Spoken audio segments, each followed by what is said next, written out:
Welcome back to the channel and welcome back to another quick pick prediction video. In this video, I'll be predicting the welterweight bout between Geoff Neal versus Ian Garry. And how I feel about this one right here is I'm going high confidence Ian Garry to beat Geoff Neal. And I just feel like I guess his time was somewhat. Do I think he's going to become the champion guaranteed? I do not think that. I don't know if it's at middleweight or welterweight. I don't think either one. I'm not locked in. Even if he cut it down to 55 somehow, cuts the limb off and then puts it back on, I wouldn't be say, oh, this guy for sure gonna be a champion. But I think he's a guy that will definitely be a title challenger for sure. Like he might want to be McGregor, but I feel like I'm getting very much more Bisping vibes from him. Even though he's kind of more fast tracked than Bisping a bit, because Bisping had a long career before he, yeah, a very long career before he got to a title shot.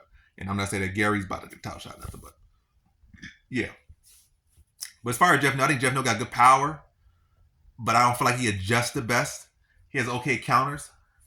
But I definitely think he's a guy that can be susceptible to letting his opponents get off too much on him. And I feel like against Garry, got that length, that youth, and that volume, and also that still kind of undefeated mentality behind him. I think that's the type of guy that's going to cause some issues. I think also think Ian Garry has underrated grappling. I don't feel like he's going to just go out there and look to grapple, but I feel like he could keep Geoff Neal off guard at times, especially if Geoff Neal tries to fire back with a counter, and probably look to just catch him off balance and score takedowns to thwart him or throw off his offense a bit, just to give him a different look. Where I feel like Geoff Neal is just going to be kind of, I feel like mostly headhunting. Probably try to take his leg off a little bit and maybe headhunt. I feel like his paths to victory are kind of going to be very linear, very limited, very predictable. And I feel like that's going to allow Garry to have a pretty good fight. I think it's going to be a competitive fight. I think Geoff Neal going to keep him honest and have him, definitely going to touch him some heat. Maybe not too much to the chin.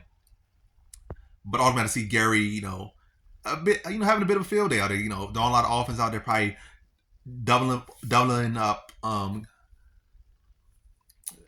up on Geoff Neal and fighting from the outside and really limiting letting Geoff Neal kind of go those headshots, those heat seekers or whatever, and let him miss and then counter him and then stand outside, stab him with kicks to the body, kicks to the leg, outside, inside, being long and throwing a lot of volume and really standing away from the heat of Geoff Neal and beating Geoff Neal to a decision victory. But yeah, I think Garry's gonna do a lot of volume. He's gonna stay on the outside, and Geoff Neal is gonna be too predictable if he's throwing and like head hunting or trying to get the leg, and it's gonna be again too predictable. And I feel like Garry just gonna be able to just again play him like a fiddle a bit in that out there.